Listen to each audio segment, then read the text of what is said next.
नमस्ते। मेरा नाम है आलोक सोती और आप देख रहे हैं फिजिक्स फंडा बाय आलोक सोती। दोस्तों, मोमेंट ऑफ इनर्शिया एक प्लेलिस्ट है, उसमें आप देख सकते हैं हमारी एक लेक्चर सीरीज चल रही है जिसमें आप डिफरेंट डिफरेंट बॉडी का मोमेंट ऑफ इनर्शिया निकालना सीख रहे हैं। आज जो गोलियां हैं, राउंड शेप की हैं, उनका मोमेंट ऑफ इनर्शिया निकालना सीखेंगे, जैसा कि हमने लेक्चर 7 में आपको बात की थी। आइए सबसे पहले चलते हैं moment of inertia of a uniform ring. Uniform हम इसलिए कहते हैं कि साहब जो मास है वो लेंथ पे यूनिफॉर्मली डिस्ट्रीब्यूट है। आप जानते हैं ये एक रिंग टाइप शेप है और ये इसका सेंटर है, राइट? ये इसका सेंटर है। तो सबसे प्राइमरी एक्सिस क्या हो सकती है? फंडामेंटल एक्सिस की साहब इसके क्रॉस रोटेशन होना है, जो सेंटर से पास हो रही हो, परपेंडिकुलर टू द प्लेन हो, यानी इस तरीके से हो। ये आपका प्लेन ऑफ रिंग है, ये रिंग का प्लेन है और आप ये सेंटर है और जो एक्सिस है वो परपेंडिकुलर टू द प्लेन है, रिंग के सेंटर से पास हो रही है और आप इसको इस तरीके से रिंग को घुमा रहे हैं। तो आप जानना चाहते कि मोमेंट ऑफ इनर्शिया क्या होगा। आपने कहा सर पहला चीज, अगर हम इसको रिंग बना लें, इसको सेंटर दिखा लें, एम आई राइट, और एक्सिस ऑफ रोटेशन प्लेन के सेंटर से पास हो रही। देखिए पेन हमारा एक्सिस ऑफ रोटेशन का काम कर रहा है और आप कह रहे हैं कि सेंटर से पास हो रहा, परपेंडिकुलर टू द प्लेन है। ऐसे सूरत हाल में इस रिंग, जिसका मास ऑफ द रिंग आप देख रहे हैं, mass of ring, mass of ring, mass of ring आपने माना है एम। ठीक, रेडियस ऑफ रिंग कितना लिया है आपने? आपने कहा सर रेडियस ऑफ जो रिंग है वो आर है, यानी कि रेडियस आपका आर है। और ये जो पूरी रिंग है, ये जो पूरी रिंग है, इसका टोटल मास कितना है? M, capital M. आपको मोमेंट ऑफ इनर्शिया चाहिए। पहला केस कि एक्सिस ऑफ रोटेशन क्या हो रही है? Passing through centre, passing through centre और and perpendicular to the plane, perpendicular to the plane. ठीक बेटा, बस विजुलाइज कर लीजिए आप। Basic definition of moment of inertia नहीं बदलेगी, यानी कि हमको डीएम साहब मिल जाए और जहां पे वो स्थित है उसकी दूरी मिल जाए, इसका स्क्वायर कर दे, काम बन जाए। आइए एक्सिस ऑफ रोटेशन 3D में दिखाने की कोशिश करते हैं और हम कह रहे हैं कि साहब यू दिखाया है। यू अगर दिखाएंगे तो आप कहेंगे सर डायमीटर के क्रॉस है, तो ये परपेंडिकुलर है और इस तरीके से यू रोटेट कर रही है। मोमेंट ऑफ इनर्शिया निकालना है इसके अबाउट दिस एक्सिस। क्योंकि सेंटर से पास हो रही है, इसलिए जो मोमेंट ऑफ इनर्शिया है उसको हम लोग सी आईसीएम भी कह सकते हैं, passing through centre of mass और परपेंडिकुलर टू द प्लेन। निकालना बहुत आसान है। आपने कहा कि सर जो मोमेंट ऑफ इनर्शिया होता है जिसको निकालना है, तो आप देखिए एक छोटा सा मास का टुकड़ा ले लीजिए, डीएम साहब को ले लीजिए। अगर हम इस मास के टुकड़े को ये इमेजिन कीजिए कि ये पूरी आपकी रिंग है और इसमें से आप इतना सा टुकड़ा ले लेते हैं और ये आपकी एक्सिस ऑफ रोटेशन है। इमेजिन कीजिए ये एक्सिस है, तो जब ये टुकड़ा घूम रहा होगा तो इस टुकड़े का इस एक्सिस के अबाउट कितना सेंटर आपको, कितना मोमेंट ऑफ इनर्शिया होगा? अरे भाई दूरी आपको क्या मिल रही है? रेडियस मिल रही है और छोटा सा नन्ना सा मुन्ना सा डीएम साहब है। तो आपने कहा कि ऐसे सूरत हाल में जब ये इस एक्सिस के क्रॉस घूमेगा तो इसका मोमेंट ऑफ इनर्शिया, इसका मास और एक्सिस से दूरी आपकी क्या है? आर है, उसका स्क्वायर हो जाएगी। फिर से देखो, बहुत जरूरी है ये देखना। ये आपका छोटा सा नन्ना सा मुन्ना सा आपने मास ले लिया डीएम, ये एक्सिस है, इस मास की एक्सिस से दूरी कितनी है बेटा? रेडियस के बराबर ही तो है। तो मोमेंट ऑफ इनर्शिया क्या होगा इसका? इतना होगा। आपने कहा ये तो छोटा सा है, तो छोटा सा केवल इसी का होगा, पूरी रिंग का थोड़ी ना होगा। कह लेगा उसके लिए क्या करें? कुछ मत कीजिए, उठा के इंटीग्रेट कर दीजिए, इसको उठा के इंटीग्रेट कर दीजिए, काम बन जाएगा। M right? आपने कहा कि जो इनिशियल है तो इनिशियल मास आपने 0 मान लिया, क्या लगे उस समय ये है, एंड टोटल मास क्या है, m है। और आपने कहा मोमेंट ऑफ इनर्शिया क्या हो जाएगा ऐसे सूरत हाल में, ICM, क्या लगे हम सेंटर ऑफ मास से जो पास हो रही है एक्सिस उसका मान लेते हैं, बस काम बन गया। ये हो गया आई साहब, आपने कहा 0 ICM। देखो बेटा आर स्क्वायर कांस्टेंट है, रेडियस कहीं नहीं जा रहा है, radius of the ring is constant, तो केवल आपको इंटीग्रेट करना क्या रह जाएगा, डीएम साहब, काम बन गया। ये हो गई अपर लिमिट, ये हो गई 0 आर स्क्वायर, डीएम साहब इंटीग्रेट होके एम बन जाएंगे, और ये उनकी लिमिट हो जाएगी, तो R square upper limit minus lower limit बराबर एम आर स्क्वायर। या आप कह सकते हैं कि moment of inertia about an axis passing through center perpendicular to plane in case of ring will be mr square। Hindi में समझ लीजिए कि भैया एक एक्सिस है वो परपेंडिकुलर टू द प्लेन है, और ये एक रिंग है जिसका मास m है, और इससे परपेंडिकुलर प्लेन है, तो जब ये रिंग घूमेगी तो मोमेंट ऑफ इनर्शिया रिंग का कितना हो जाएगा about this axis, mr square, right. अब आइए अगले, चले 4 तरीके से हो सकता है, एक तो परपेंडिकुलर, एम राइट बेटा, ये लीजिए इतनी बड़ी एक्सिस आ गई। दूसरा अबाउट डायमीटर, चाहे इस डायमीटर के क्रॉस घुमाओ चाहे इसको इस डायमीटर। और तीसरा क्या बताया था, टेंजेंट, टेंजेंट क्या हो सकता है, इन प्लेन, यानी ये हो सकता है ये रिंग है, ये इसका टेंजेंट होगा, या एक टेंजेंट परपेंडिकुलर टू प्लेन वाला भी होगा। एक टेंजेंट आपका ये हो सकता है, इसके क्रॉस आप घुमा सकते हैं, एक आप इसके क्रॉस घुमा सकते हैं, तो ये प्लेन वाला कहलाता है टेंजेंट, और ये परपेंडिकुलर टू द प्लेन वाला कहलाता है, इसके क्रॉस भी घूमेगा। तो आइए सबसे पहले चलते हैं अबाउट डायमीटर। तो आपने कहा दूसरा केस लेंगे डायमीटर, कि अगर जो एक्सिस ऑफ रोटेशन है वो रिंग के डायमीटर यानी कि इसके क्रॉस जो है ये घूम रहा है, ठीक। तो आपने कहा कोई दिक्कत नहीं सर, ये हमारी रिंग है जिसका मास क्या है, m है, जिसका रेडियस r है, और सेंटर ऑफ मास कहाँ होगा, सेंटर पे ही होगा। आपने कहा कि सर ये एक्सिस है, अगर इसके क्रॉस घूमेंगे तो ये आपका डायमीटर बताती है। तो आपने कहा सर ये भी तो इसका डायमीटर होगा, हमने कहा बिल्कुल होगा, राइट। आपने अभी अभी जो निकाला है सेंटर ऑफ मास वो किसके अकॉर्डिंग निकाला, इसके निकाला, passing through centre perpendicular plane. अगर ये चीज हम यहाँ कर लें तो आपको कुछ दिख रहा है बेटा, एक एक्सिस ये दिख रही है, एक एक्सिस ये दिख रही है, और ये एक्सिस ये दिख रही है। तीनों एक्सिस में क्या संबंध है, देखो तीनों एक्सिस क्या है बेटा, आपस में परपेंडिकुलर है, ये एक्सिस ये एक्सिस ये एक्सिस, और इसके क्रॉस अभी अभी तो आपने निकाला है जो कि हमारे स्क्वायर है, और आप जानते हैं। तो क्या लगाते हैं यहाँ आईडी निकालने के लिए, क्योंकि ये सिमेट्री है, इतना मास इधर घूमेगा चाहे इसमें घुमाओगे, तो सिमेट्री की वजह से जो भी मोमेंट ऑफ इनर्शिया चाहे इस डायमीटर के क्रॉस हो चाहे इस डायमीटर क्रॉस हो, दोनों बराबर होगा। तो ऐसे केस में आपने कहा कि अगर सोती सर कहते हैं हॉरिजॉन्टल लाइन को हम आई एक्स मानते हैं कि साहब ये हॉरिजॉन्टल लाइन एक्स एक्सिस है, तो इसके क्रॉस जो मोमेंट ऑफ इनर्शिया होगा आई एक्स होगा। ये वर्टिकल है तो इसको सोती सर कहते हैं इसको आई वाई मान लो, और इन एक्स और वाई का परपेंडिकुलर ये आ गया जो कि ये है आपका। तो जाहिर सी बात है आप थ्योरम ऑफ परपेंडिकुलर एक्सिस लगा सकते हैं। ये कहती है कि कोई भी एक एक्सिस ले लीजिए तो बाकी दो एक्सिस के सम के बराबर होगा, किसी एक्सिस के क्रॉस मोमेंट ऑफ इनर्शिया बकिया दो के एक्सिस के मोमेंट ऑफ इनर्शिया सबके बराबर होगा, काम बन गया। आई जेड अभी अभी निकाला है जिसको आईसीएम का, ये एमआर स्क्वायर है बेटा,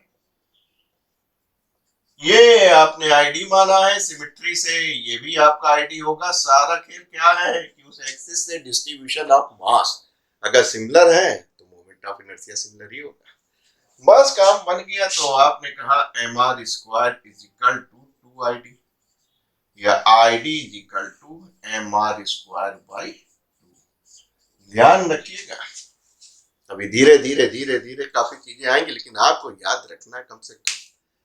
तो आपने देखा सेंटर ऑफ मास से पास हो रही तो mr स्क्वायर है रिंग के केस में, और अगर अबाउट डायमीटर ले रहे हैं तो mr स्क्वायर बाई 2 है, राइट? याद रखोगे, मिटा दो। अब किसके पास चलते, टेंजेंट के पास। और टेंजेंट जो है वो कितने होंगे बेटा, 2 होंगे। एक प्लेन में होगा और एक प्लेन का परपेंडिकुलर होगा। तो दोस्तों हम बहुत एलिमेंट्री मैथ्स में जाना नहीं चाह रहे हैं, हम चाहते हैं कि आपको इतना तो पता होना चाहिए कि अगर कोई स्पर्श रेखा है उसको टेंजेंट कहते हैं, या एक लाइन है जो टच करती हुई जाती है किसी सरकमफ्रेंस को एक पॉइंट पे, तो उसको टेंजेंट कहते हैं।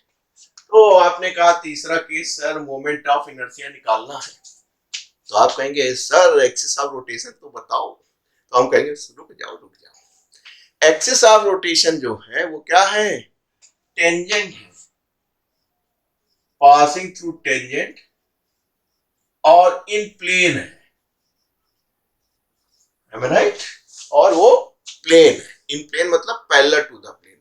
ये हमारा क्या है, प्लेन है, तो इस पे जो लाइन होगी वो इन प्लेन होगी या पैरेलल टू द प्लेन होगी, और इसके जो परपेंडिकुलर, ये जो हमारा हाथ है ये हमारा प्लेन है, ये हमारा परपेंडिकुलर है, तो ये वाला जो है वो परपेंडिकुलर टू द प्लेन कहलाएगी। काम बन गया, आप सीख गए। आपने कहा सर हमारे पास एक रिंग है, हमने कहा बिल्कुल है। क्या रिंग का मास होगा, हमने कहा है mass of the ring m है, और radius of the ring r है। तो मास कहाँ होगा, सेंटर ऑफ मास पे होगा कि नहीं होगा, यही सेंटर ऑफ मास लिखता है। बच्चे बड़े ताज्जुब मानते हैं जब बेचारे, हालांकि बीएससी में भी आते हैं, भगवान जाने इंटर कैसे करके आए। हमने कहा बेटा इस रिंग का जो मास m है वो कहाँ कंसंट्रेट है, सेंटर पे कहीं, यहाँ तो कुछ हवा है, यहाँ का मास है। हमने कहा यही तो फिजिक्स है। कहने लगे सर यहाँ का मास है, यहाँ तो हवा है। हमने कहा ये जो पूरा रिंग है इसका मास यहाँ पे केंद्रित है, यहीं पे कंसंट्रेट है, इसी को सेंटर ऑफ मास कहते हैं। एनीवे तो यहाँ हवा है, लेकिन आपको मास मानना पड़ेगा कि इस पूरा जो m डिस्ट्रीब्यूट है इसकी सरकमफेरेंस पे, वो कहाँ पे कंसंट्रेट है बेटा, यहाँ पे। तो बच्चा कहता है यहाँ तो हवा है, कोई बात नहीं। आपको टेंजेंट जो एक्सिस ऑफ रोटेशन है वो टेंजेंट है इन प्लेन है, तो आपने कहा ये हो जाएगी एक टेंजेंट इन प्लेन, ये हो जाएगा। और जब परपेंडिकुलर होता तो क्या हो जाता है, ये हो जाता नहीं हो जाता। तो आपने कहा ये टेंजेंट है, तो आपने कहा बहुत अच्छी बात, इन प्लेन में है एक्सिस ऑफ रोटेशन, तो आपने कहा आई ठीक मान लेते हैं भाई, घूमो किसने मना किया है। ओ ऐसे स्थिति में आप देख रहे हैं कि इसके पैरेलल कौन सी आ रही है, इसके पैरेलल ये लाइन आ रही है, आ रही नहीं आ रही, इस एक्सिस ऑफ रोटेशन जो कि आप कह रहे हैं टेंजेंट है इन प्लेन है, उसके पैरेलल आपको एक लाइन दिख रही है जो कि सेंटर से पास हो रही है, am I right? और इस लाइन के क्या है बेटा, पैरेलल है। तो ये जो सेंटर से पास हो रही है, और आप देख रहे हैं ये जो लाइन है उसको आपने कहा था अरे ये तो अबाउट डायमीटर है, तो हमारी डायमीटर वाली है, क्योंकि आप देखिए ये पूरा डायमीटर हो गया। कैसा, अभी तुम्हारी डायमीटर, और डायमीटर को मालूम है कितना बताया था, अभी अभी प्रूफ किए हैं, वीडियो पीछे करके देख लो, mr स्क्वायर बाई 2। तो आपने कहा कि सर जब कभी हमको ये पता हो कि हमारे पास एक मास भी है जो कि सेंटर ऑफ मास भी है बॉडी का, और वो एक्सिस से उसकी दूरी भी मालूम है जिसके क्रॉस निकालना है, उसको आप h कहते हैं, और ये बराबर किसके है, रेडियस के बराबर है। साथ में आपको एक एक्सिस ऑफ रोटेशन भी पता होना चाहिए जो कि इसके पैरेलल हो और सेंटर ऑफ मास से पास हो रही हो। ध्यान दिया जाए, केवल सेंटर से नहीं, सेंटर इसलिए हो रहा था कि तुम लोग केवल आप लोग यूनिफॉर्म मास के डिस्ट्रीब्यूशन पे वर्क करते हैं। जब मास का डिस्ट्रीब्यूशन यूनिफॉर्म नहीं होगा तो सेंटर ऑफ मास सेंटर पे नहीं हो सकेगा, कहीं और होगा। तो आपको ध्यान क्या रखना है थ्योरम ऑफ पैरेलल एक्सिस लगाते वक्त, कि जो एक्सिस है वो सेंटर ऑफ मास से जा रही हो, पास हो रही हो, और साथ में जिस एक्सिस के क्रॉस निकालना है उसके पैरेलल। सेंटर ऑफ मास मालूम हो और सेंटर ऑफ मास की दूरी जिस एक्सिस ऑफ रोटेशन से निकालना हो वो पता हो, तो आप क्या लगा सकते हैं, theorem of parallel axis, theorem of parallel axis. ठीक, ये दो एक्सिस है, इसके क्रॉस लगा सकते। तो क्या होती है कहीं साहब, जिसके क्रॉस हमको निकालना है, ठीक, ये बराबर किसके होगी, इसके पैरेलल एक एक्सिस हो जो कि सेंटर ऑफ मास से पास हो रही हो। तो आपने देखा कहीं हाँ सर पास हो रही है, कहीं और क्या पता होना चाहिए, और जो सेंटर ऑफ मास है उसकी एक्सिस से दूरी, कहीं उससे क्या होगा, कहीं भाई साहब जब आप घुमाएंगे इसको, ठीक है, तो ये वाले तो मास का जो डिस्ट्रीब्यूशन है वो तो घूम ही रहा है और उनका सम कहां पे आ रहा है, आईडी पे आ रहा है, लेकिन ये जो मास का डिस्ट्रीब्यूशन है जो यहाँ पे कंसंट्रेट है जो दिख नहीं रहा, ये भी तो घूम रहा है।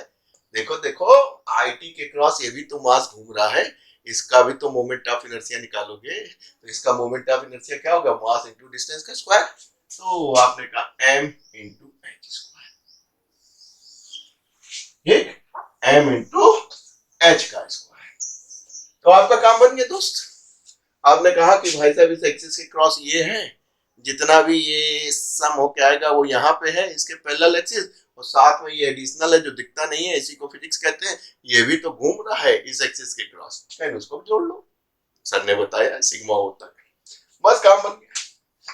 तो moment of inertia of an axis passing through tangent in plane, आप जानते हैं ये mr²/2, अभी अभी आपने यही प्रूफ किया था, और प्लस h कितना है बेटा, r, सॉल्व कर लीजिए, 3 + 1 2, यानी आप कहेंगे ये बराबर इसके होगा। क्लियर। अब आइए डी केस लेते हैं। टेंजेंट तो है, जो एक्सिस ऑफ रोटेशन है वो एक टेंजेंट है, यानी कि किसी एक सर्कमफ्रेंस के किसी भी एक पॉइंट को पार करती जाएगी, लेकिन इस बार परपेंडिकुलर टू द प्लेन है, टू द प्लेन, यानी प्लेन के परपेंडिकुलर है। इसका मतलब कौन सी एक्सिस हुई, इसका मतलब ये हुई कि भाई साहब यहां समझा देंगे, यहां लिख लेंगे, ये हो गई, टेंजेंट है तो यहां से छूके जाएगी। इतना तो मालूम है, ये रिंग है जिसका मास m है, जिसका ये रेडियस है, और सेंटर ऑफ मास कहाँ होगा, यूनिफॉर्म है, तो सेंटर ऑफ मास सेंटर पे ही होगा। जिंदगी आसान करने के लिए हमने रिंग का यूनिफॉर्म रिंग ले ली कि जो मास का डिस्ट्रीब्यूशन है लेंथ के ऊपर वो यूनिफॉर्म है, तो सेंटर ऑफ मास सेंटर पे होगा। टेंजेंट क्या होगा, ये होगा, ये होगा, ये होगा, किसी भी एक लाइन से छूता हुआ जा रहा है, लेकिन अब की बात परपेंडिकुलर टू प्लेन है, यानी ये है, देख रहे हो। तो भी आपने कहा गुरुजी लेकिन हाँ कहीं साल इसका थ्योरम ऑफ पैरेलल एक्सिस लगेगी, क्योंकि बकिया दो एक्सिस तो पता नहीं चल रही है।